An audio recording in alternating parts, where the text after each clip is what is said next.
Hi guys, Ramsey here. Welcome to another video. Today we have a This Is Not a Top 10 on the beautiful note of Muguet, or Lily of the Valley, which are the same thing. I went for a while in my fragrance journey, if you will, without ever knowing that. And so for those of you that don't know, Lily of the Valley, Muguet are the same flower. They represent the same note in perfumery. And for those of you that don't know, May is Lily of the Valley month. It's Muguet month, if you will.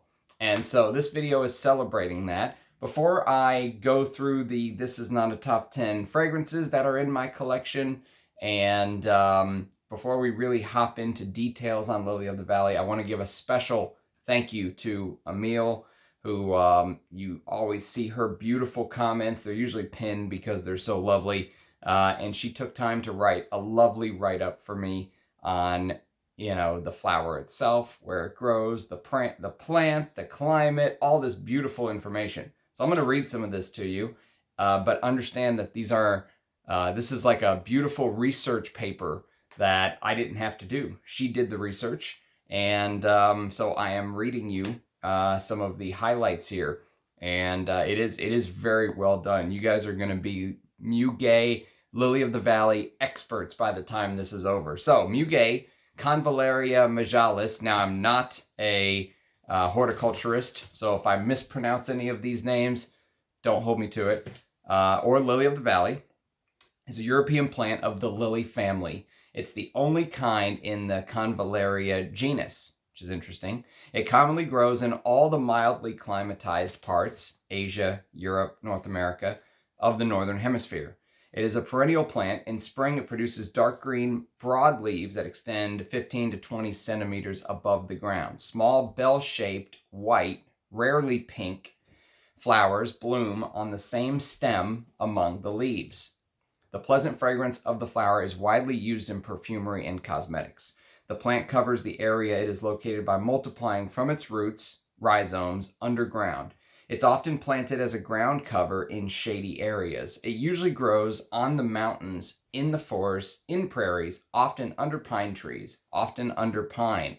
And I'll tell you, when we get to the most important Lily of the Valley fragrance of all time, Edmund Rudnitska's Diorissimo, I will tell you hopefully I will remember to tell you a lovely story. Well, let me just tell you now in case I forget. So, Diorissimo, Edmund Rudnitska, this is going to be the final fragrance in the countdown. Obviously, everyone knows Diorissimo is it's the reference Lily of the Valley. And the first time I ever smelled this, I'll go through the notes at the end of the video and everything, but the first time I ever smelled this, I was instantly taken back to a scent memory that I had in upstate New York with my grandmother. And then it hit me that Lily of the Valleys grow underneath pines. There was a lot of pine trees in upstate New York. So it was just one of those shock memories from the past that, scent can bring rushing back out of nowhere. So they do usually grow under pines. It's a short-lived plant. The flowers bloom in late April and early May. And by the end of the month, they mostly fall and wither. It loves the sun, needs lots of water and shady space to grow. Lily of the Valley has a tendency to form large colonies that threaten the native plants where it grows. That's why it is considered an invasive plant in parts of North America. Because of the controlled cultivation and some phenomena, Muguet population in different parts of the world can become threatened at times. It's not advised to pick them when you see them. Probably because of this, the general public has been known to be banned from selling Muguet they picked from their own private gardens in France. In many places, only registered florists are allowed to sell the flower. The plant can rise up to 15 to 30 centimeters from the ground and has red little berries on it, which are highly poisonous. But Muguet can also be consumed as tea or in a supplement form and believed to be a good supporter of heart and the circulation system, that it balances out the blood pressure. It's also an excellent uritic and helps with digestion too. Although because of this poisonous nature, it's very dangerous to consume it without consultation with a physician, and there isn't enough research on it to consume Lily of the Valley without a thorough health evaluation. Besides the berries being poisonous when consumed, it can be highly allergic to some people So one should consult with a physician before starting to grow Muguet. There you go. CYA. Muguet flowers cannot be extracted for their smell. They are called silent flowers. When extracted or distilled, they will give no smell of the fragrance or the flowers. The scent used in perfumery is achieved by chemical reconstruction of the flower, which I'll get into whenever we talk about the most important, the final fragrance. So you guys are going to have to stick around. Two of the synthetics commonly used to recreate the smell of Muguet, Lilial and Lirol, have been banned. And this is recent information as well, by the way. They have both been discovered to affect fertility and fetal development.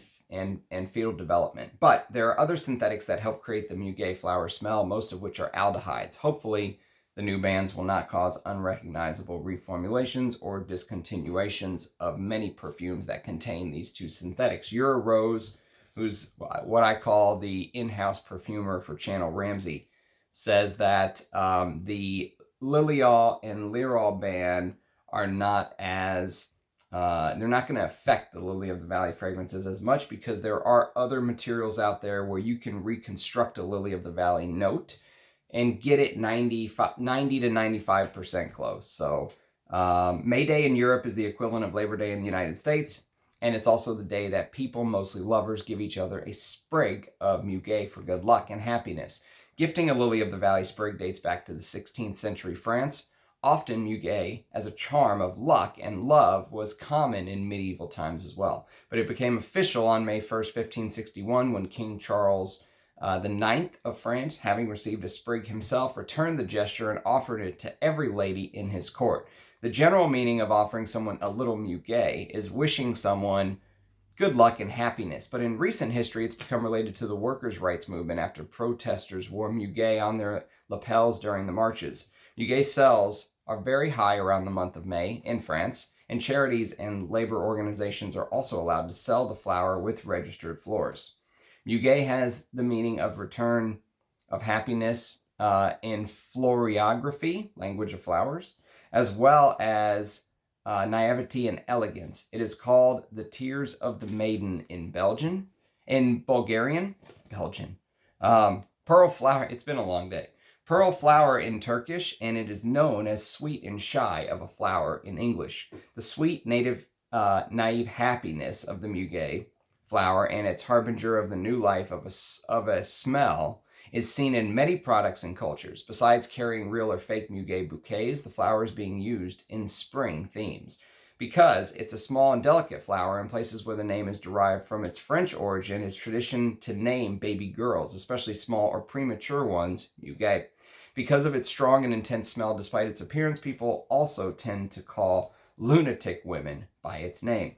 Rumor has it that Muguet gives life to those around it. Sorcerers in medieval times are said to use Muguet in their life extension potions. So for all you sorcerers out there. It's also been a muse for people. A French children's game song instructs to not laugh or speak around the Muguet flower, an impossible task for a child playing in a Muguet field on a spring day. And there's some more history here, which I'm going to try to read you some of the points that I really loved. So, in relation to the most important fragrance we're going to talk about in the video, Monsieur Christian Dior had a special relationship with the Muguet flower. Christian Dior inherited a passion for flowers from his mother, and he enjoyed the company of plants and gardeners very much. But he had a rather intimate relationship with Muguet. Mr. Dior was a shy and superstitious man, so Muguet was his good luck charm. He was very fond of this flower. He always gifted a sprig of it to his seamstress and clients on May 1st, and he had his florist grow it year-round. It's normally just a spring flower, like we talked about, in a greenhouse, so he could always wear a little sprig in his buttonhole or sew it into the hem of the clothes for his runway shows. Diorissimo was one of Dior's first perfume launches, and Dior always used Muguet as a reference in their creations. They had a Muguet dress show in 1957, 1 year after Diorissimo's launch. This came out in 56. The house then used the Muguet theme numerous times in their creations, and some of them had public appearances in important events on many celebrities. Dior launched a homeware line to celebrate the May Day tradition a couple years back. They've always had some homeware products exclusive to certain places, and Muguet has always been a concept with them. They love to use the delicate aesthetic of Muguet flowers in all of their creations, not just fashion. And I want to read this, and some of this is her opinion, but I obviously agree. Diorissimo is not only a masterwork of a perfume composition, but also has a huge significance in perfume history, as it is a cornerstone of a fragrance that changed the way to perceive perfume compositions. It was the first significant work that represented a single flower in a multi-layered narrative but simple way, as opposed to the complex, heavy fragrances that had been coming before its time. It was a connection to nature. Edmund Rudnitska was a man who was very much fond of art, history, and philosophy, and he spent a lot of time in nature, grew his own flowers, and spent tremendous time with them. This led, starting from his later years in perfumery, to the creation of many compositions, which were a result of his intense studies of the hidden complexities and fine nuances of the smells of nature. It's safe to say Diorissimo is his masterpiece in this regard.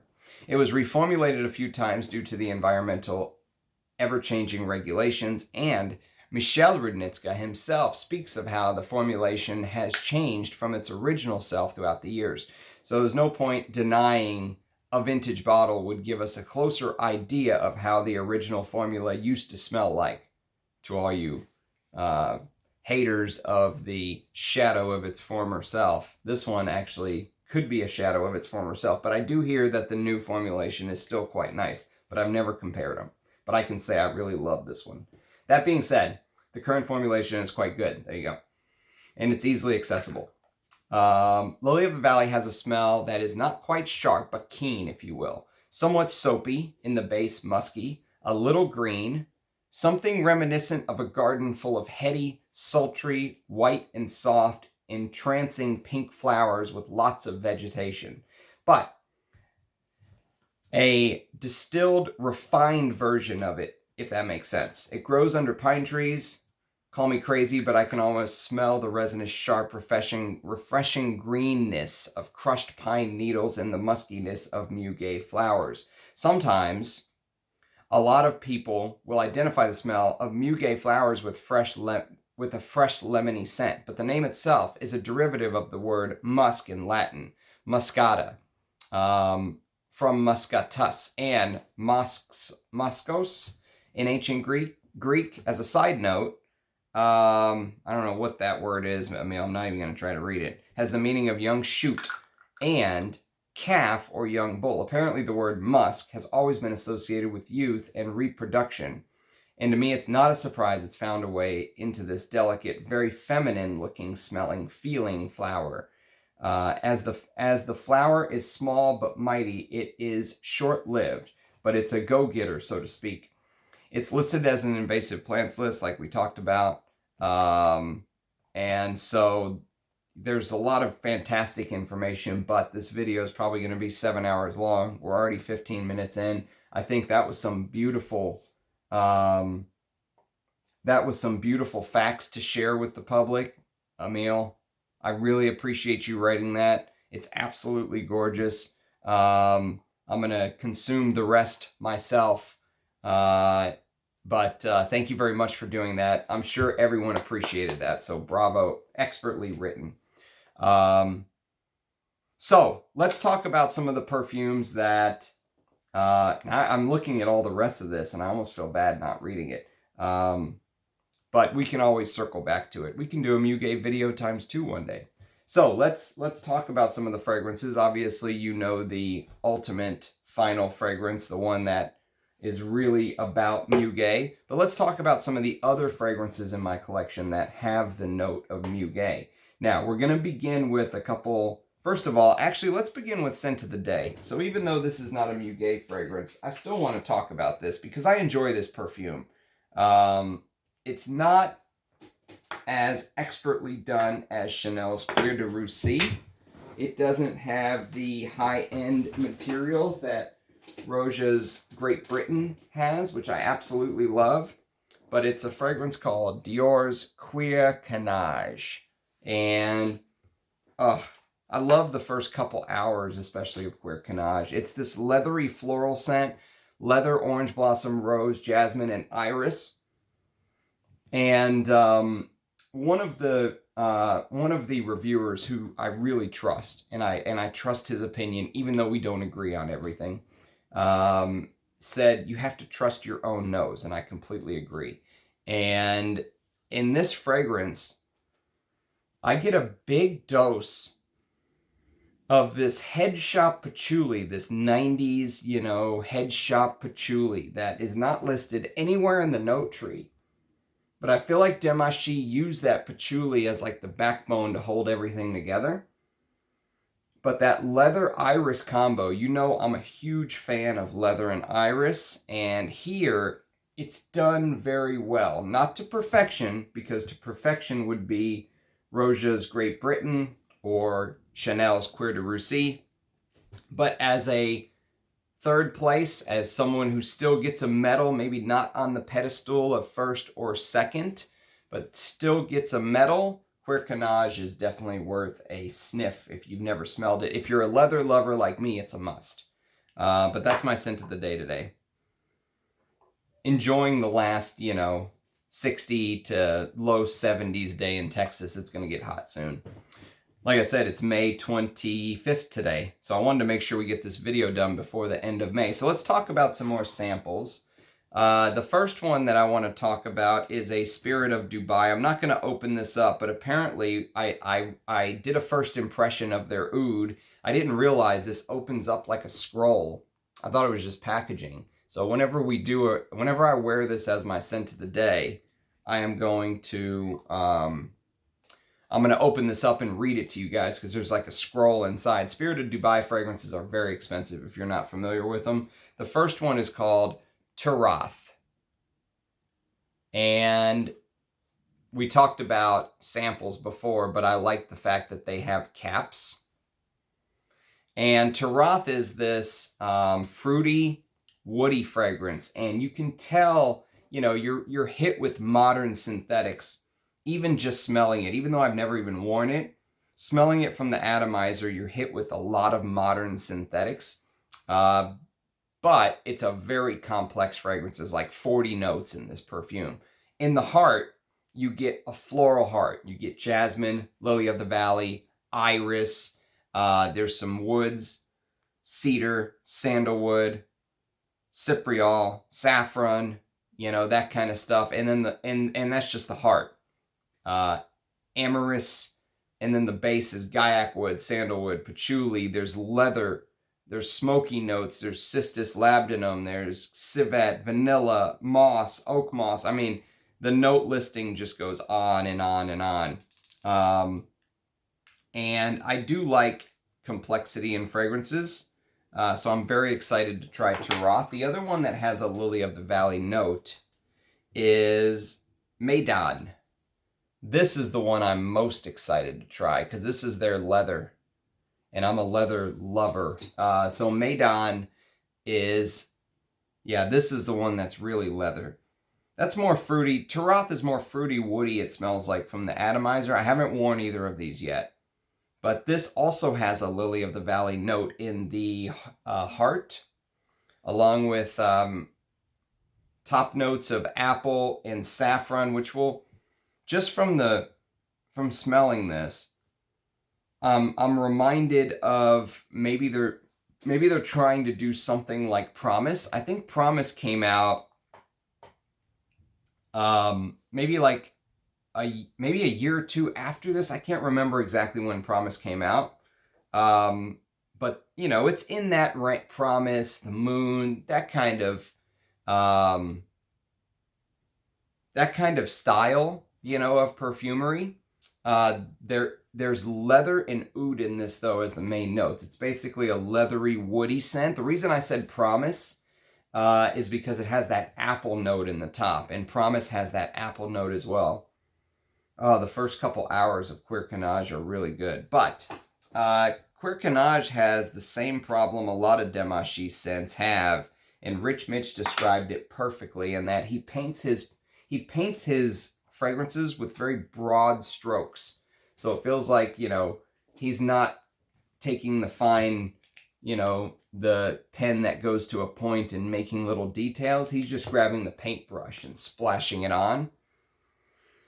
So you get the iris, you get the leather, but it's big, very consumable perfume. There's not much to really break down. You just kind of spray it on, you wear it, you enjoy it. It's not like you're going to get these complexities, and as a fragrance lover, you're going to, you know, that's the problem. That's why I'll never own a full bottle of Quirkinage. That's why I actually bought a bottle of Great Britain. Even though they're close, Great Britain is far superior, in my opinion. So, anyways, next sample, speaking of Erosia, is Elysium.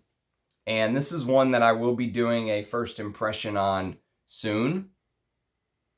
My buddy Dior sent me this sample when my channel was still very small, 50 or less subs. He was the first one to ever be kind enough to send me something to sample, and I've done a lot of first impressions on things he sent me, like Roja's Herod's Porom I did within the last week or two, or La Oscar, he sent me those. So he also sent me Elysium. Elysium is like Roja's mixture of Aventus and Bleu de Chanel, is what it kind of reminds me of. It's this fresh, citrusy thing, but there's Lily of the Valley, May Rose, Jasmine from Grass, Apple, and Blackcurrant in the heart. And then the top has this citrusy, musky thing with lavender. So it's very pleasant. It's basically Roja's version of a blue fragrance. But I do subscribe to another Rich Mitch saying, you know, and quotes that Rich Mitch says, right? And he said you don't need more than one blue fragrance. And I agree with that. And I actually already own Sauvage. This is my blue fragrance, the Eau de Parfum, though. It's not as loud and projecting as the Eau de Toilette. The musks smell high quality.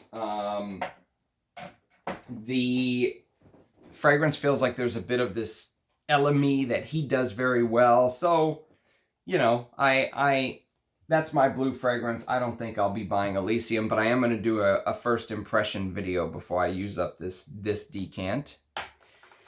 And then next we're going to go to an old Rochas fragrance from 1990. Now this is a discontinued fragrance, but you can get these little 15 milliliter bottles for very cheap. I think I got two of these for like, I don't know, $18 for both of them or something. Very cheap, 30 mils for 18 bucks of a discontinued vintage perfume. And this is more, even though it's 1990, it still kind of has one foot in the 80s.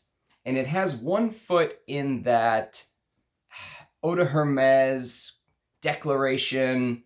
I don't know who made this. One website says Jean-Claude Elena. I don't know if it's Jean-Claude Elena or not. But if it was, I wouldn't be surprised because it has that cumin caraway thing going on in the opening. And then in the base, you get a beautiful leather. But there's a floral heart, carnation, geranium, jasmine, lily of the valley, rose, and balsam firs. And absolutely beautiful. For the money, this is a no-brainer. If you can find these little 15 ml bottles for cheap, and you don't mind just decanting it into a little sprayer like I do, something like this, great fragrance, fantastic value for money. I'll talk about this fragrance more as I wear it more and stuff like that. So that's Rochas Globe. There's another Rochas, probably the worst bottle of all time. It's either a lava lamp or it's something even worse, depending on where your mind goes. But this is Rochas Man from 1999. And it opens up like this. And it's this gourmand sweet thing. You guys know me, I don't like sweet perfumes. This is a Maurice Roussel. So I'm sure Rachel, if you don't own a bottle of this, Rachel, you need to get this. This is cheap. I think I got this 100 ml bottle for less than 30 bucks or something. Is it 100 mils? It is 100 mils. And it's bergamot, lavender, jasmine, lily of the valley, musk, raspberry with amber, coffee, sandalwood, vanilla, and patchouli. If you're a fan of sweet fragrances, if you like fragrances like Bond Number 9 New Harlem, which is discontinued, has that syrupy pancakes breakfast smell thing in the opening. This does the same job, but instead of spending $500 on a discontinued bottle of New Harlem, just get Rochas Man. It's too sweet for me. It's not really to my taste. Sometimes I wear it to bed just to humor myself, you know, and I'll spray it on and go, oh my God, it's so disgustingly sweet. But I'll still kind of wear it. And one day I'll talk about it and break it down and force myself to wear it as a scent of the day for you guys. Okay, next fragrance with Lily of the Valley in it is this little gem. Now, this is Van Cleef & Arpels Midnight in Paris. And one of the most beautiful bottles ever on a fragrance you used to be able to get for 35 bucks. Now it's in the hundreds. This is a fantastic designer. This is what designers used to be a decade ago. This is Olivier Polge before he became the official in-house perfumer of Chanel. And this is bergamot, rosemary, and lemon with leather, lily of the valley, and mate tea. And beautiful heart combo there. Designer leather, though. Don't think niche high-end leather. Even Cuir Canage is a step above. Even though I said this is a step below Chanel's Cuir de Russie or Rochas or Roja's Great Britain, which is right there. This is even a step below in quality. It's designer leather.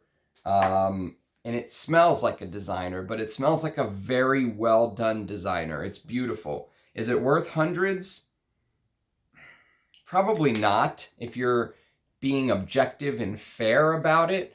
But for me, it was just a must-have. And I'm glad I got the 4.2 ounce bottle or whatever.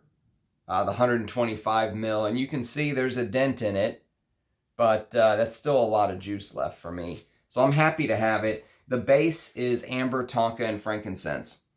Fantastic designer. If you want to get an idea of why people like me and people like Rich Mitch rail against modern perfumery, why we just bash certain things, you know, like go watch my Xerjoff Symphonium review, and you'll get an idea of what kind of makes us so angry. And then just go smell something like this from a decade ago. And you can definitely see something's been lost in the last decade. And this is right towards where things really started to go downhill. I think they started to go downhill at the turn of the century, but I think they really started to go downhill in 2010, give or take. That's just my opinion. Okay, next is another Roja Dove. This is a full bottle. I've shown this many times on my channel. This is a vintage bottle of Roja Scandal Pour Homme. Now, this is the Eau de Parfum version. So the Eau de Parfum is discontinued. He discontinued, like, for example, this is what the bottle looks like. So this is, the Eau de Parfum has these gold-looking caps on them. And the Extrait, I'll show you the one that's going to be next, has this Swarovski crystal-looking cap on it, right? So this is like, the Parfum version is like almost double the price of the Eau de Parfum. So what he did is he used to have Eau de Parfum concentrations that sold for less, but I think people were buying those. Like this is Oligarch in Eau de Parfum. This is not the fragrance I'm talking about. We're talking about Scandal. But I wanted to give you an example of what the Eau de Parfum caps look like. And then he discontinued them because I think people were buying them. They weren't paying the $500 for the Parfum version when they could get the Eau de Parfum version that did just a good enough job. I mean, this is a fantastic perfume. Oligarch. I'm going off topic here. But there's no reason to double the price and force someone to buy a Parfum when you could get this for $280 instead of, and then this year, 2022, they came out with Oligarch Parfum, which is a $500 fragrance. So, I mean, I think it's a little greed. But Roja, I mean, you can't fault him. His marketing, the brand that he has built over the last decade, fantastic. And there are some that I love. Scandal in Eau de Parfum. This is what the old bottles used to look like with the paper label and this little see-through cap that you would see on other brands. Like, it's very reminiscent to the cap that Papillon used.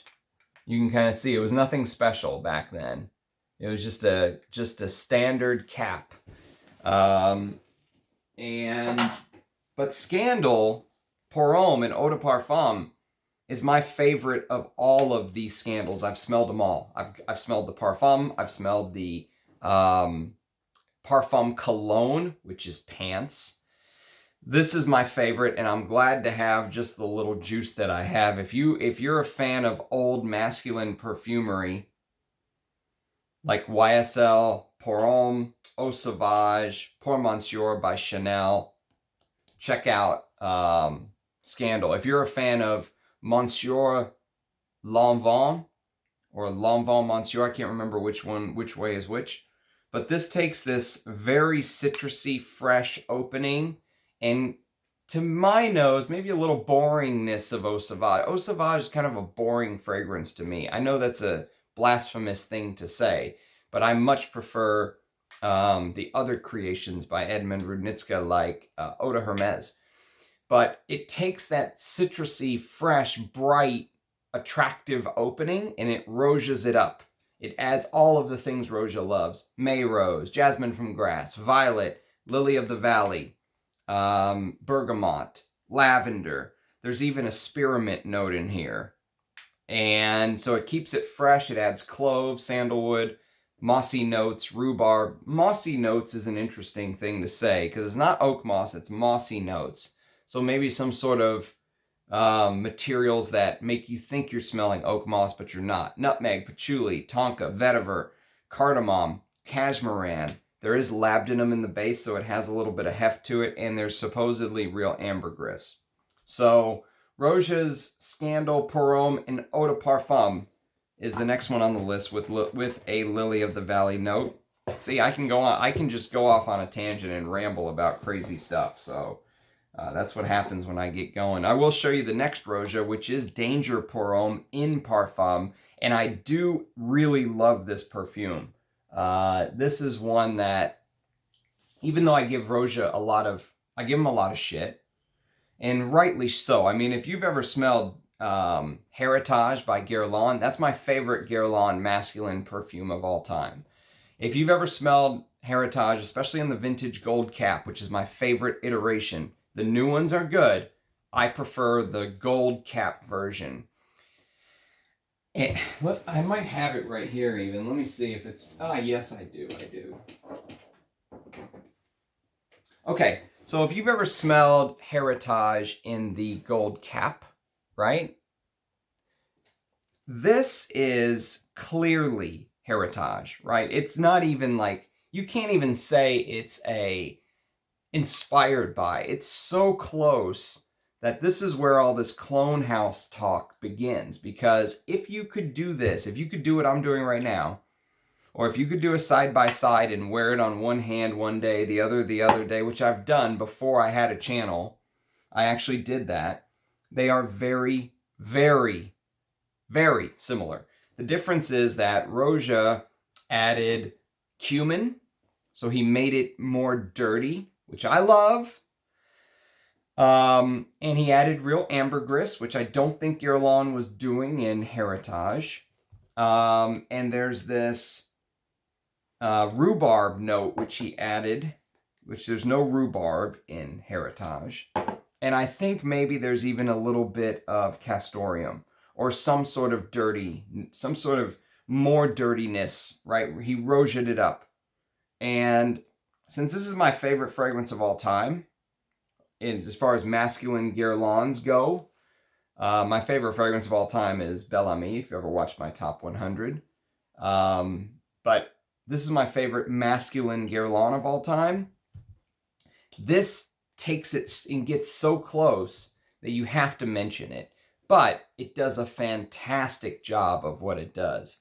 And when I wear it, I love every second of it, but I'm constantly going, it's heritage, you know, I paid $500 for a bottle, for a 50 ml bottle with a bedazzled cap of heritage with amped up cumin and animalics and Rochas better ingredients and on and on and on. You know the argument.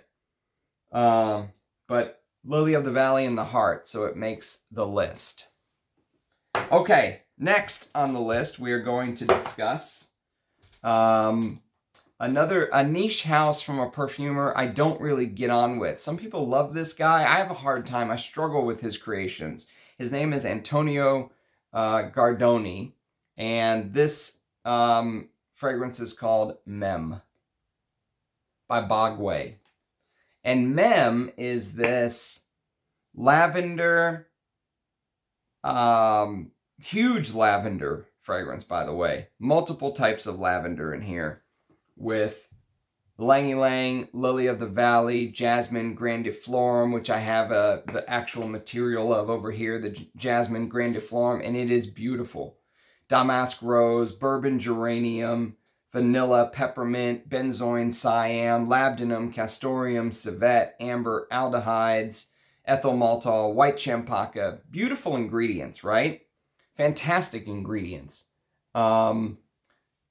But I just struggle with this fragrance a little bit. This is a house that I have to kind of wear a little bit more. I love animalic fragrances. This one is almost, it's too much. You know, some people say T-Rex is like too big of a perfume, which he also did, by the way. This is just such a big, huge fragrance. It doesn't seem to just go to, it never click. The gears never lock together. They're constantly hitting each other in my brain. So, but there is a beautiful Lily of the Valley note here. And if you like this type of perfume, I mean, this could be a holy grail for you. For me, I struggle with it. Next, we are going to go to one of the best designers of all time. This is Amen by Thierry Mugler. Now, this is the old, where it says Angel Men. So it's an older bottle. You do not have to hunt down a bottle of Angel Men. You don't have to go that far back. But you at least have to go back where it says Thierry Mugler. Do not buy the Mugler bottles, in my opinion. You can do whatever you want. You guys are big boys and girls. It's your money. But Mugler Amen has been, what do I want to say? I was going to say something crude. I'm not going to say it. It's been watered down. L'Oreal did its L'Oreal thing. Which, by the way, L'Oreal just bought Byredo, so that ought to be funny. Imagine people buying vintage Byredo. Oh, God, help us all. Next, we're going to do Boucheron Pour Homme. Now, this is the Eau de Parfum. And Boucheron Pour Homme is this spicy, citrusy fragrance. Jean-Pierre Beathout and Francois Delamont made this fragrance together. It's a citrusy lavender. There's carnation, orris root, rose, ylang ylang, lily of the valley, sandalwood, ambergris, benzoin, oak moss, musk, tonka, vetiver, and frankincense. It's very chic, very posh. There's actually a fragrance I forgot to grab that should be in this list for Lily of the Valley. So I'm going to grab it now while I was thinking about it because it needs to be in this list. And the fragrance is called Zino by Davidoff. And Zino, you know, if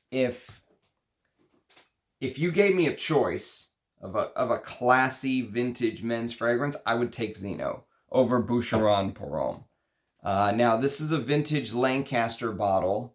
I don't know if you can see the Lancaster right there. This is the one that I prefer. Say whatever you want about the new one. Maybe the new one, maybe it's almost identical. Maybe it's only 0.01% difference. I still want the old one. I personally want the Lancaster version. It's discontinued now officially, by the way. And there was a point where you could buy the Lancaster version for such a small amount of money more that why not go for the vintage to me? It's so good, though. It's so classy. There's this floral, this dark rose that just comes into the scent, and then it's almost like you're watching the seasons change, because the rose feels like it begins to wilt as the fragrance dries down. So you get rose with lily of the valley, jasmine, and geranium. There's this cleanliness. So what's amazing about this fragrance is you get the lavender with clary sage. You get this sweaty clary sage note with rosewood. And I love rosewood in fragrances. And Tom Ford also loves rosewood in perfume. Tom Ford remade Zino like 3 times in his career. The most famous is Beau De Jour.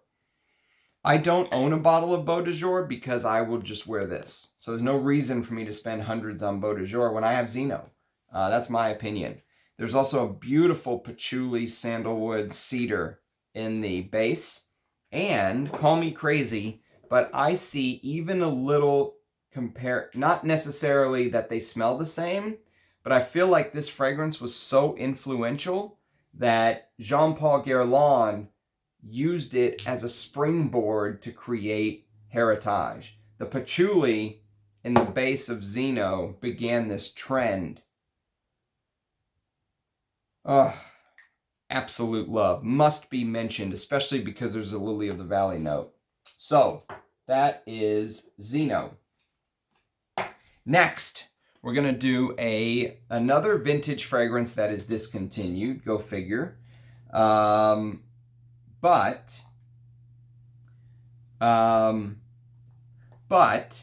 this one is not going to cost you an arm and a leg to hunt down. I got this little 25 ml bottle probably for about 25 bucks, 25 bucks, very cheap.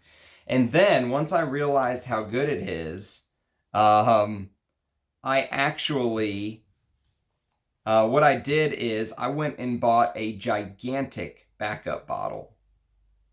So I bought a backup bottle that was 200 mils. And so I didn't want to bring the big boy, so I bought the little one. This is Teneré, Paco Rabanne Teneré. Now, Teneré is an animalic spicy floral fragrance. Again, lavender with dirty animalic honey, lily of the valley, rose, cinnamon, amber, leather, musk, patchouli, artemisia, cedar, vetiver. Oh, it's so good. It's so very good. If you're a fan of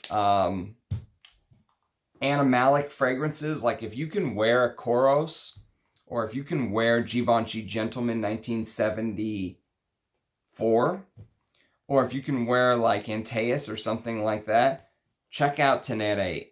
Beautiful, animalic, spicy, indolic floral fragrance. Absolute love for me. Absolute love.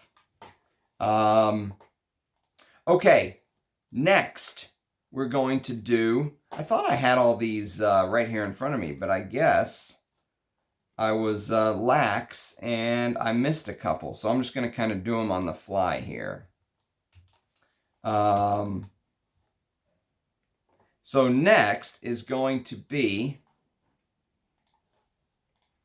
let's see if I can do this without too much hassle. Okay, so I've got some down here too. So next is going to be a Dior.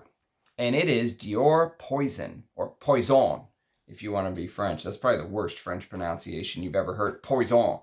But there you go. And you can, this is the older Esprit de Parfum. They don't make the Esprit de Parfum any longer. But this fragrance, I mean, my God, as a pure fragrance, even though this is not my thing, I like the masculine fragrances more to wear for myself, but there are feminine targeted fragrances I will wear.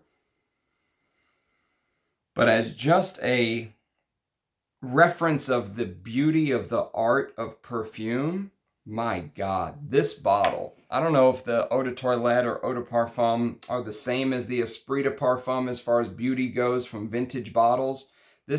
So there was no Lily of the Valley note in Parfumo. So I looked it up on Base Notes. Base Notes has it. So I'll be honest with you guys, I don't know for sure whether there's Lily of the Valley in here. My brain thought about it when I thought about floral fragrances. And Base Notes has it listed, so I'm rolling with Base Notes. Orange Blossom, Plum. The plum in here is top-notch, by the way. Star anise, pimento, mace, rosewood, coriander, tuberose. Tuberose is like the note of poison. But there's also rose, carnation, jasmine, ylang-ylang, lily of the valley, labdanum. There's this berry note with cinnamon, orange, honey. So there's this honey. It's a little bit animalic. This plum that literally looks like the bottle. That kind of plum. Cedarwood, vetiver, vanilla, heliotrope, apopanax, musk, sandalwood, amber. It's so good. This is what perfumery used to be. Complex, deep, rich, resinous. Yes, it's a beast because it had to contend with all the smoke and everything in the 80s that were going on. But I absolutely love it. So glad to have a bottle. It's like a piece of perfume history. I feel like I'm holding an artifact, you know? Okay, next we're going to go to Dior Fahrenheit. This is the vintage box.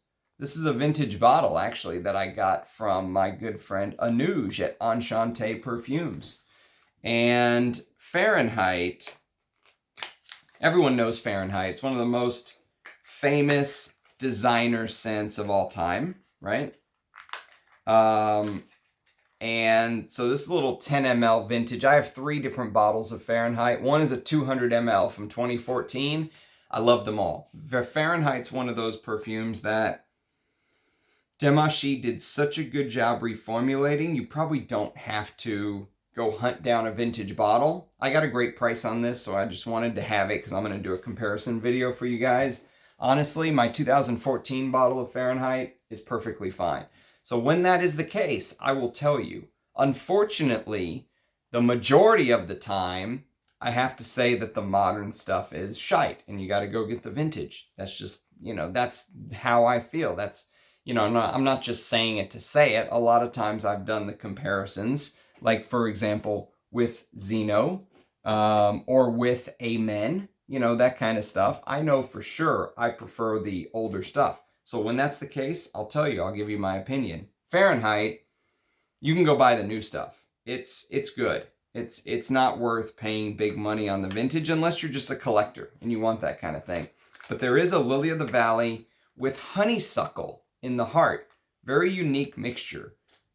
That with that violet leaf, of course. Violet leaf is the main thing you think about when you think about Fahrenheit. That and leather and spices, nutmeg, wood, cedar, chamomile, lavender, patchouli, musk, vetiver. Fahrenheit is fantastic. Okay, next we're going to go to another discontinued gem. This is Van Cleef & Arpels SAR. Now, this is a older tester bottle that I got from Le Parfumé. Le Parfumé, that's their website, leparfumé.com in Canada. You can look them up. And this one is distributed by Adipare. I think then you can see it's the shorter ingredient list right there at the bottom. So it only says alcohol, parfum, and aqua, which is what you want. You want the shorter ingredient list if possible, but honestly, SAR is one of those fragrances where you just got to get what you can get because it's discontinued, it's very expensive. Even the modern Inter Parfums version, I feel like Inter Parfums does a good job reformulating perfumes. This is Artemisia, neroli, lavender, coriander, jasmine with tarragon, geranium, lily of the valley, carnation, pepper and pine, rose and juniper, amber, oak moss, huge oak moss with lily of the valley, leather, musk, patchouli, sandalwood, tonka, vetiver, and cedar. The perfume smells like the bottle would look. That sort of green, oak moss. There are some florals in here, but it's so 80s masculine. I absolutely love it. Van Cleef & Arpels SAR. Next, we're going to go to another all-time classic. This is YSL's Opium. Now, Opium is probably the best Oriental for me since Shalimar. There's Shalimar, there's Opium, there's everything else for Orientals. My God, it's just, I sent some of this to Russian Adam, Aries Ladore. I put some decants in the mail for him, which, by the way, cost me a kidney shipping. So I really hope he gets it. But this is one that I deemed a must smell because the clove, there's also a plum note in here. So these two old school feminine targeted perfumes had some of the most beautiful plum of all time. But this amps up the clove, it amps up the cinnamon, and it amps up, of course, the myrrh, apopanax, tolu balsam, vanilla, cistus labdanum, the oriental notes. But then there's a floral heart to it as well. Carnation, lily of the valley, rose, and then there's this beautiful orris root with patchouli and cinnamon and lily of the valley. So, had to be in the list. Even though this is more focused on the clove, the plum, the peach. There's a plum-peach combo going on. Apopanax, it must be mentioned.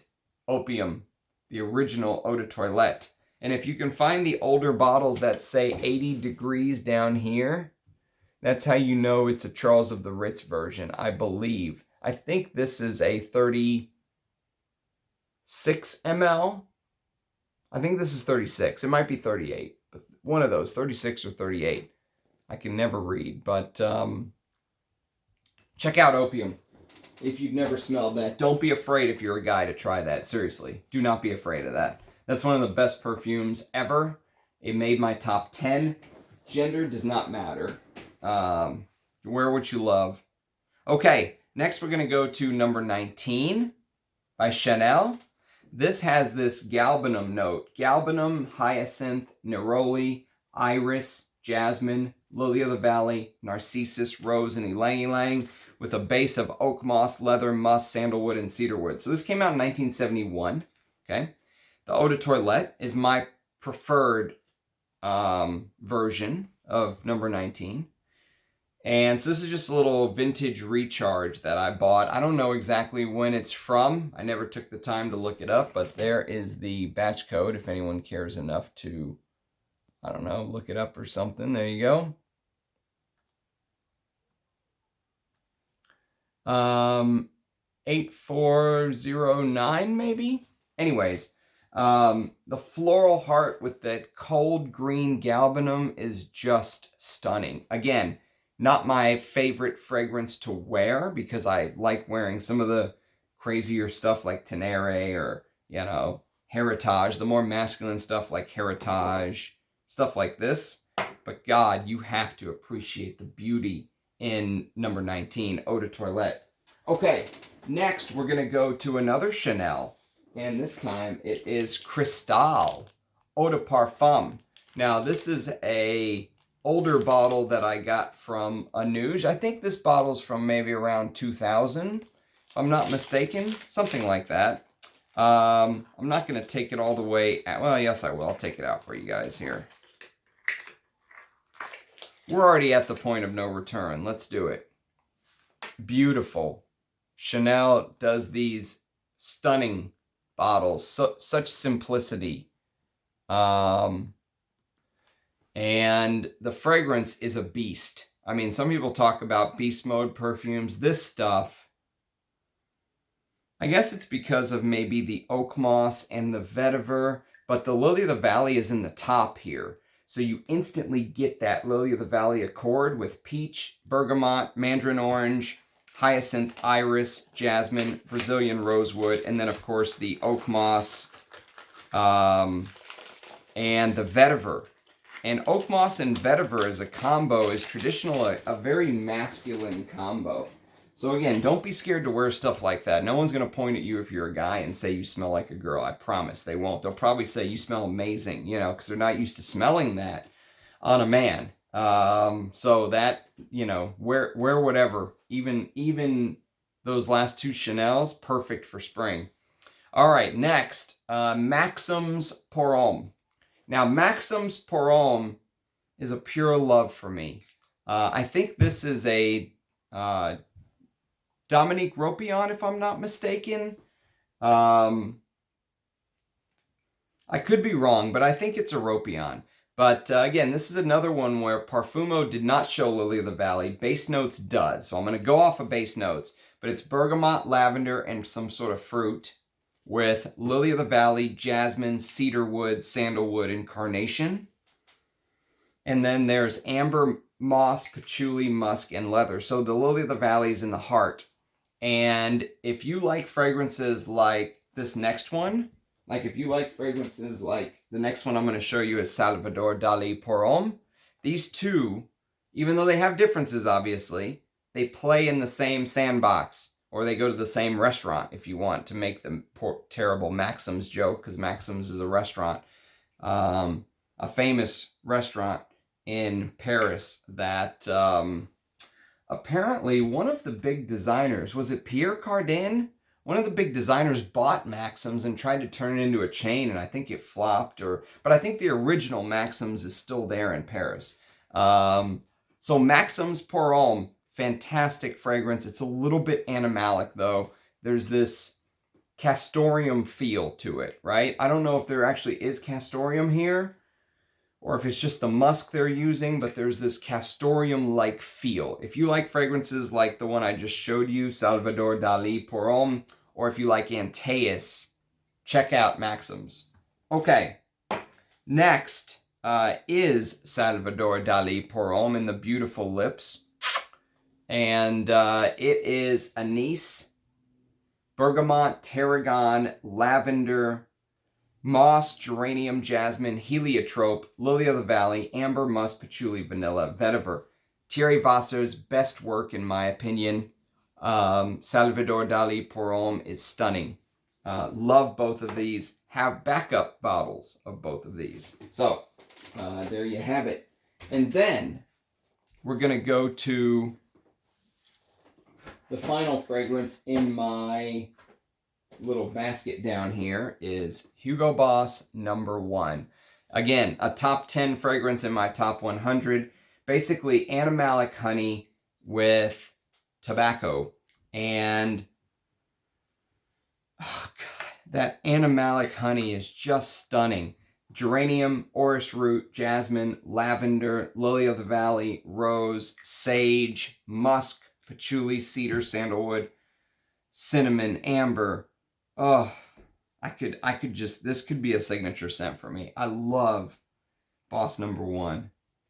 Love it. If you like fragrances like Marbert Man, if you ever smelled Marbert Man, that honey, this is even more. Marbert Man is a little bit more of a fresher take.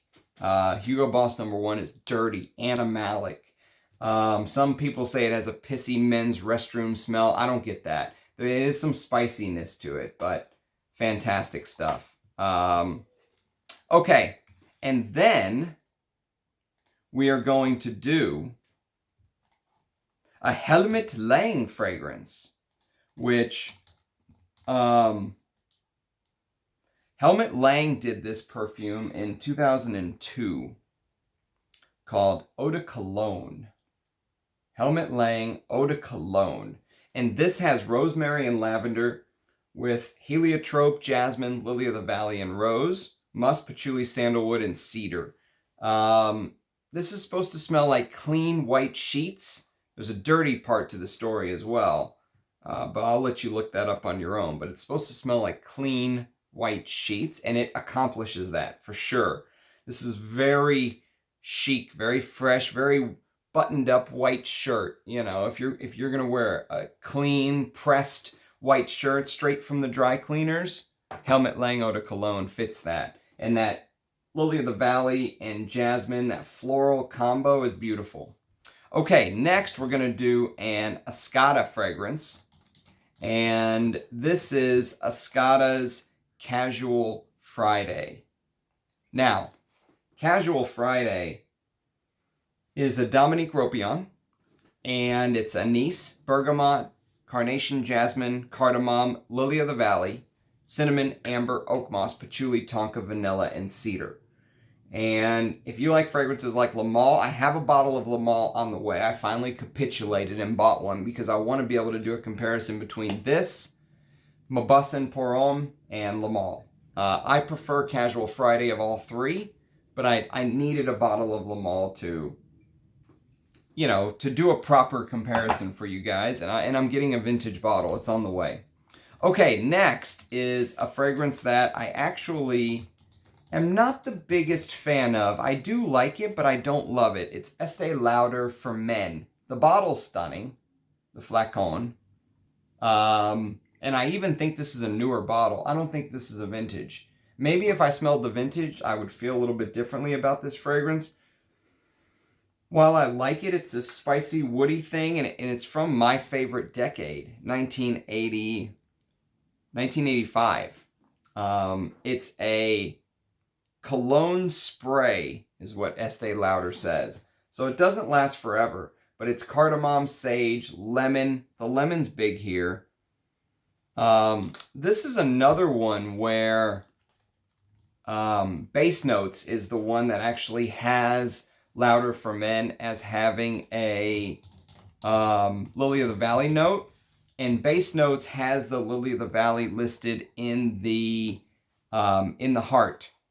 So they have it listed in the heart of the fragrance.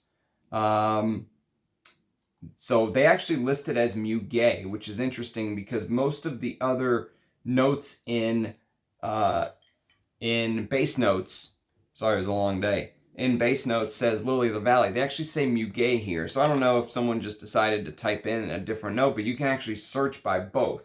You can search by Muguet and Lily of the Valley in Base Notes. So I don't know what the differences are, how one fragrance has Muguet, one fragrance has Lily of the Valley, I don't know. But this is Juniper, Clary Sage, Taguette, Anise, Galbanum, Jasmine, Carnation, Muguet, Fern, Rose, Cedarwood, Sandalwood, Amber, Patchouli, Vanilla, Musk, and Oak Moss.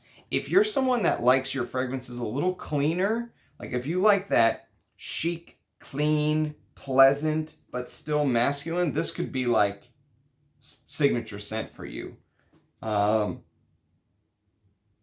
There is a beauty to the galbanum, you know, greenness of this perfume, but it's not my favorite. Maybe I'll try to hunt down a vintage bottle one day so I can do a comparison for you guys, but it's not at the top of my list. Okay, next. Next we are going to do Paloma Picasso fragrance, and it's called Paloma Picasso. This is what the bottle looks like.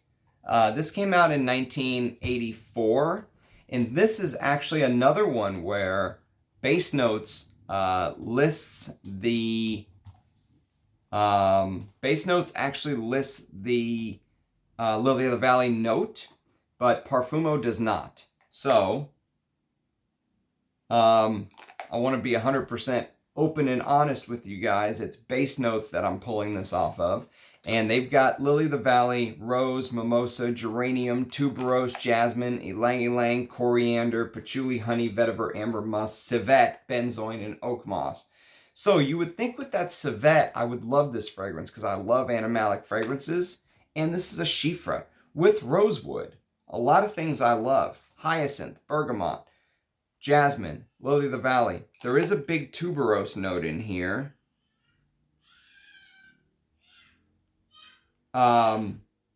But fantastic fragrance. If you can find a vintage, get it. I think my bottle's from 2007. Maybe you have to go back even further. I don't know. But it is a great example of a very well done Chiffre. I just wanted more, you know, for whatever reason, I wanted more. But there is a beautiful Lily of the Valley note in this. And then final one from this side of the table. Again, we mentioned Krazy Krizia. Maybe one of the most underrated perfumes. Doesn't matter whether you go Eau de Parfum, Eau de Toilette, does not matter. You can get either or. It's such a steal. I think I got this and the Eau de Parfum in Splash. This is a spray, the Eau de Toilette, so I usually reach for it because it's easier to just take it out and not worry about spilling it. It's this spicy oriental done by Dominique Ropion, master perfumer Dominique Ropion. There's a beautiful galbanum peach ambery thing that will remind you of Obsession or Musk de Cartier.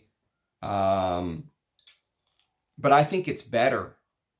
I think it's better than both of those. And it's a beautiful tonka. There's a beautiful tonka note in the base with civet. The lily of the valley is in the heart with jasmine, carnation, and rose.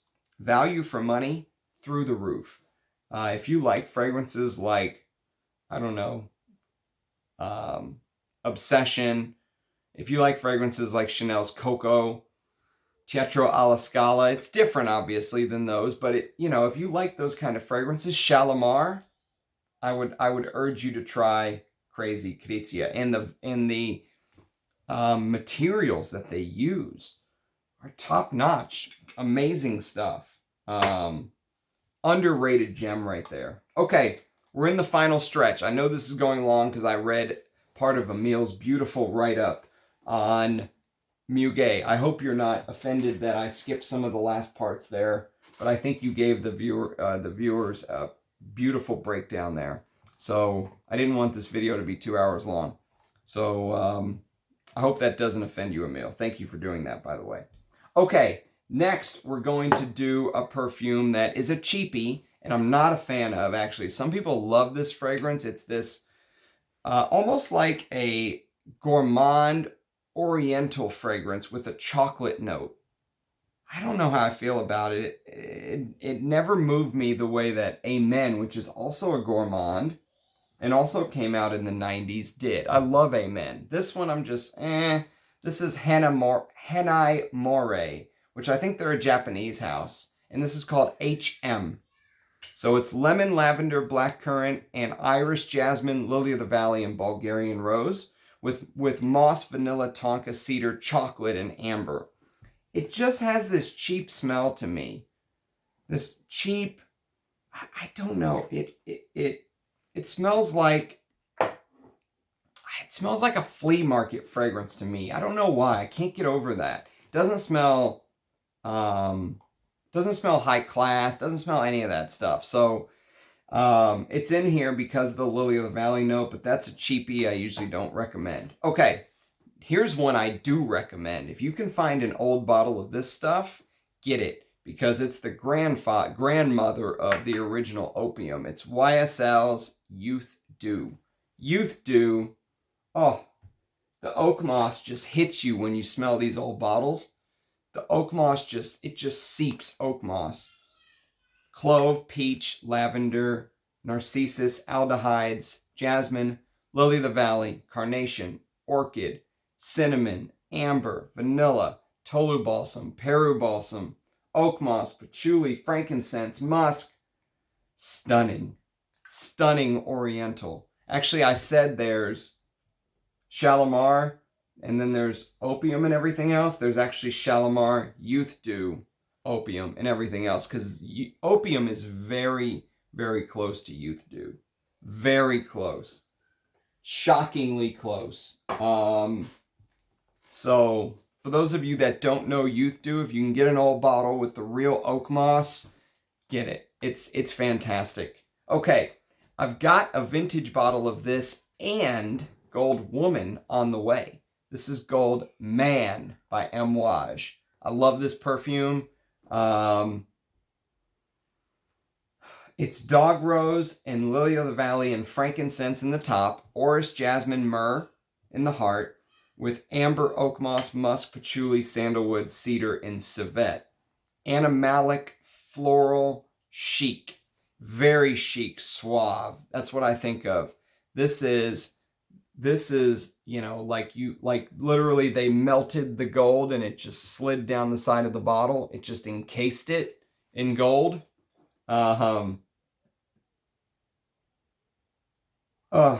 The floral powdery bits here are, I can't wait to smell the vintage. I can't wait to get my hands on the vintage Gold Man, Gold Woman. Stunning stuff. Amouage Gold Man. And then we're going to do another Amouage called Ciel Man. Interestingly enough, Ciel, C-I-E-L, Ciel Man also has Lily of the Valley in the top, just like gold. So gold has Lily of the Valley in the top and Ciel Man with lavender. This one has lavender, rose, bergamot, jasmine, cardamom, nutmeg, peach, and cinnamon, patchouli, sandalwood, vetiver, frankincense, cedar. If you want an amouage for the summer, for the spring, summer, for the warm weather, this is it. Ciel Man is very underrated. Fantastic. Look at the dent. That's my dent. I put this dent in this bottle. That's a hell of a dent. I love this perfume in the summer. And then we're going to do a Hermes fragrance called Calèche. This is a vintage, as you can tell by the state of the bottle. 25 ml Eau de Toilette. This is one of Guy Robert's masterpieces. Aldehydes, orange blossom with cypress, lily of the valley, jasmine, iris, gardenia, rose, and ylang ylang. Beautiful floral chiffre. Oak moss in the base, of course.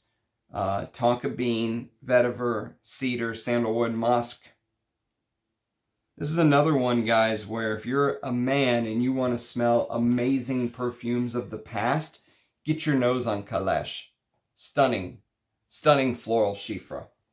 Another one which I like even more than Calèche that I discovered recently is a vintage bottle of Amazon. I bought this blind off of Eugene's recommendation, and this was a stunning win for me. Even though it's only a 30 ml, I got it very, very cheap. This is probably the size bottles I should be buying with my collection the way it is. I don't need 100 ml bottles anymore. But I wore this to bed. I have not given this a full wear yet. This is also a floral chiffre. But there's something here which does it for me more than Calèche. So Calèche is more about like the aldehydes, the florals. This, you get more of this green cassia, this cassis-like note with more oak moss, more vetiver. There's still the hyacinth, geranium, iris, jasmine, lily of the valley, and rose. There's still all that.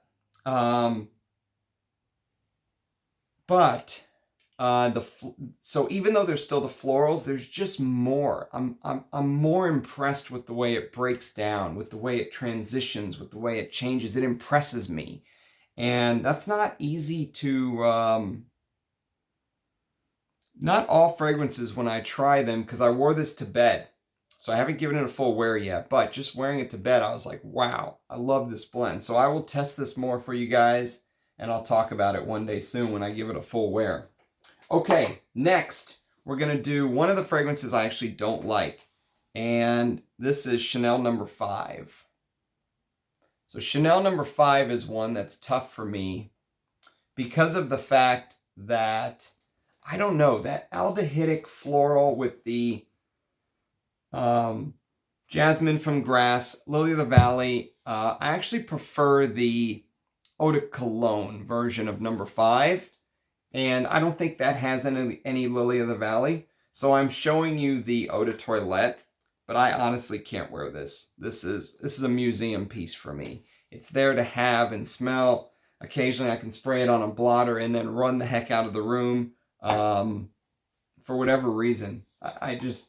It gets me. Now I'll show you one aldehydic floral, animalic floral if you will, that I absolutely love. And if you like fragrances like Amouage Gold Man, I would highly recommend you get your nose on this.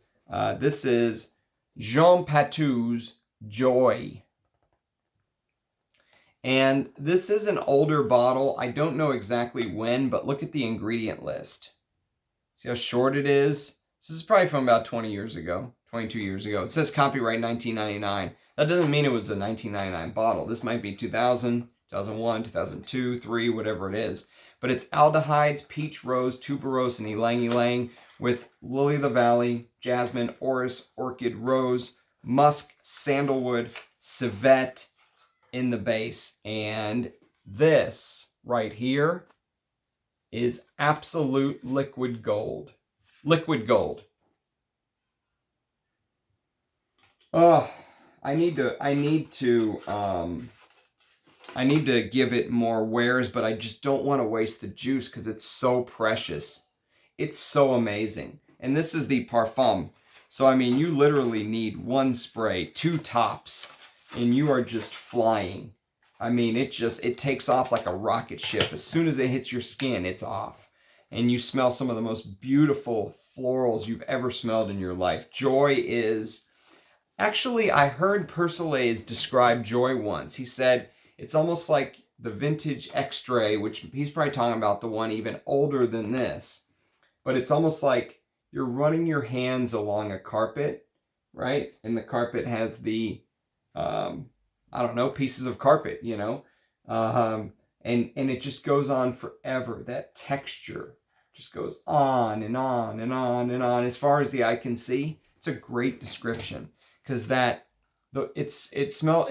it smells like you're standing in a beautiful jasmine, lily of the valley field with tuberose over there, ylang-ylang flowers over there, rose over there, peach over there, and you're just in this beautiful field, and you get this perfect French perfume sandalwood civet combo of the past with some musk.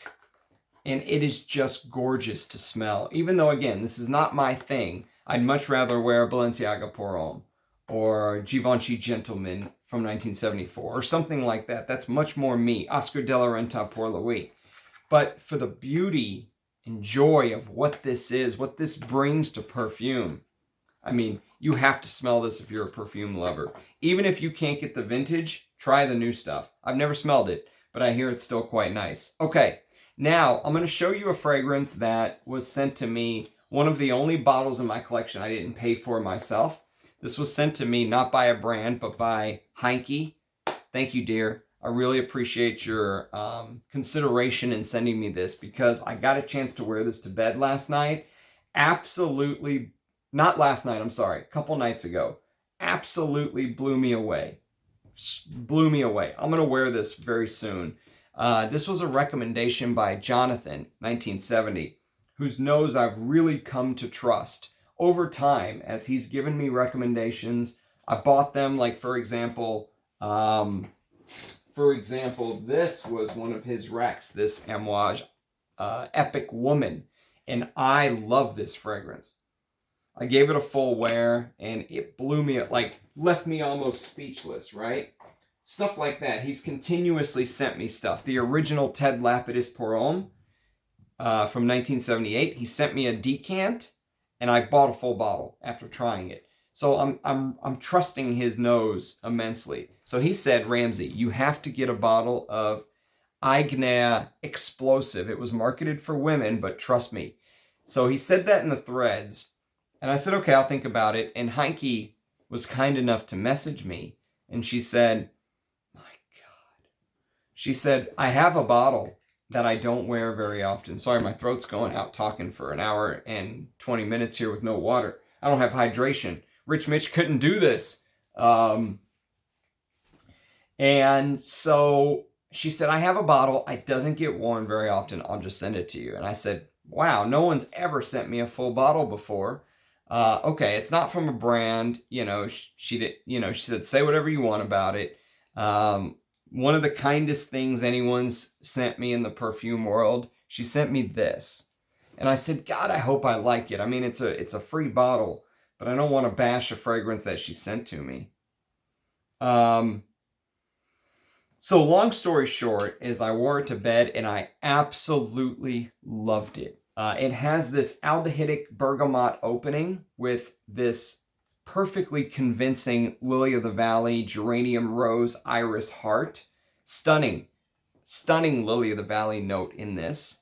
But the base is real ambergris, oak moss, patchouli, sandalwood, and vetiver. I was sitting here in heaven, just sniffing my wrist, wearing this going, wow, where did this come from?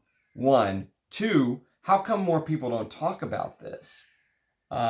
Aigner Explosive, marketed towards women, completely unisex. And it has just the right amount of dirtiness. There's this indolic facet from the, I guess, I don't know where the indolic facet comes from. Imagine if Lily of the Valley had the same indolic ability that Jasmine can have, which I don't think it does. But imagine if it did, right? That's what explosive smells like. It smells like an indolic Lily of the Valley with beautiful ambergris in the base. It smells like the real thing. Whether it's real or not, I don't know. I don't know. But it smells real. So here's the bottom of the bottle she sent to me. So, slap across the face, out of nowhere, stunned me. Absolutely loved it. Then one that I found for a good price, and I had to scoop it up. It's another spicy floral chiffre. It's Cialenga by Balenciaga. And this is discontinued as well. This is a 70s baby. Jacques Johnson made this. It's iris, jasmine, lily of the valley, rose, ylang ylang, and clove. Blackcurrant in the top, so there's a little bit of fruitiness to it. Greenness as well. Green citrusy top with blackcurrant. Oak moss, patchouli, sandalwood, vetiver, and cedarwood. Masculine base again. 1973. So fantastic representation. Lily of the Valley's in the heart. And then one I need to get to know more. I need to do a full wear of this soon. I vow I will wear this soon. This is Guerlain Chamade. So now we're getting to the real big hitters with beautiful Lily of the Valley notes. This has this Guerlain quality that, even though I didn't give this a full wear yet, I wore Metallica the other day, and I appreciated smelling this even more because I smelled a little bit of Chamade from 1969 in Metallica from 2000, or Metalis, if you will. Galbanum, clove, lilac, Lily of the Valley with hyacinth, rose, bergamot, aldehydes, jasmine. It's basically like an aldehydic floral with some of the most beautiful green notes you'll ever smell with that lovely Guerlain warmth. Emile said Guerlain has this ability to have this sweetness without being sweet because it comes from the warmth of the Guerlainade, the benzoin, Peru balsam, Tolu balsam, vanilla, sandalwood, vetiver, amber. That patented Guerlainade is here. And it is a beautiful fragrance. And the galbanum, instead of being in the heart, top, it's in the heart. So you get this aldehydic, stunning opening. But then you're hit with this galbanum out of nowhere in the heart. And it just is so complex, so multifaceted. I have to wear it more to understand it. But Lily of the Valley is in the heart. Beautiful representation of a Lily of the Valley note. Last three. Number 22, Eau de Toilette. Number 22, Eau de Toilette is... I don't know if the Eau de Toilette's still available or if it's now Eau de Parfum. This is a vintage that I got from Amouage. And look, this is compliments of Chanel. So this proves that things were better in the past. This is a 19 mil compliment bottle. This is a freebie, basically. This was the freebie. Look at this. So don't tell me things weren't better in the past. They were better in the past. This is their wedding scent, right? This is Chanel's wedding scent. I like this more than number 5, I think. I think if you made me pick one, I would pick number 22. Aldehydes, Lily of the Valley, narrowly in the top. Jasmine, rose, ylang ylang in the heart. Vanilla, vetiver in the base. Stunning. Stunning perfume. Again, it's not my type of fragrance. I wouldn't wear... I mean, maybe I'll wear it as a full wear, but it's more something to wear at the end of the day to break down, you know. To play perfume critic and break it down, if you will. Okay, next is actually another Emile recommendation. Emile recommended this, go figure. She's had quite the impact on my collection. This is Tamango de Leonard. And again, this is a vintage. I got 3 of these bottles for like $100 or $90 or something. I couldn't say no. Shortened ingredient list. You know, women's perfume prices have not necessarily caught up to men's. And so whenever you find a deal like this, sometimes you just got to move. And this is spices with bergamot, carnation, iris, jasmine, lily of the valley, and rose. This is probably the closest lily of the valley, best lily of the valley representative note outside of the great Diorissimo that I'm going to show you last, which I already showed you, but I'm going to talk about it more. This is probably the best one. If you said, hey, I already have Diorissimo, I want another example of a floral that uses a beautiful lily of the valley note, Tamango. There's amber, oak moss, sandalwood, tonka in the base. It's discontinued. So that is the runner-up. The penultimate fragrance. And then finally, the star of the show is, of course, Diorissimo. And this is an old bottle. So Diorissimo, I want to read you this. It says, the scent of Lily of the Valley cannot be extracted. This is from Parfumo. There is no natural essence. It must be reconstructed to be usable in perfumery. There had been Lily of the Valley perfumes before, but in 1956, Edmund Rudnitska succeeded with his reconstruction of this flower by using hydroxycitronellol. Hydroxycitronellol. Now, I'm not a perfumer, okay? So, hydroxycitronellol was the main aroma component of Lily of the Valley. And other notes. This reconstruction was so good that it can count as the perfumer's masterpiece and reference fragrance for similar perfumes. Christian Dior allegedly had asked for his favorite flower as a perfume. He is said to always have a Lily of the Valley blossom sewn into the hem and tucks of his model's dresses. So there you have it. And it is, I'm going to spray this. Pardon me while I grab a blotter because I want to spray this. It's been a little bit. All right, let's spray this bad boy, shall we? Oh, how about that sprayer? Woo! Oh. I mean, I'm back to being a kid in upstate New York. My grandmother, who passed away a year ago, is there. She's holding my hand, and we're walking to church. That is the impression that I get from this. Some sort of scent memory tied to Lily of the Valley. Maybe it was growing under some pine trees next to the church we were walking to. Again, it's not something I would just wear to work, right? It's not in my masculine style of fragrances that I like. It's not SAR. It's not Fahrenheit. But if you're a perfume lover,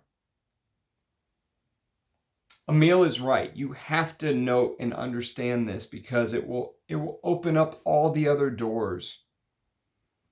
It's like, you know, learning about these perfumes that I never would have bought on my own because they're not my taste has even greatly, like these two especially, has greatly improved my knowledge and understanding of other fragrances. So it's like, you know, these fragrances are like planets that the other fragrances circle because they were so influential on other fragrances. Diorissimo. And I got a steal on this too. I won't tell you how much I paid. But there are still bottles floating around. You can still get a deal like I did. So anyways, an hour and a half to honor Muguet month.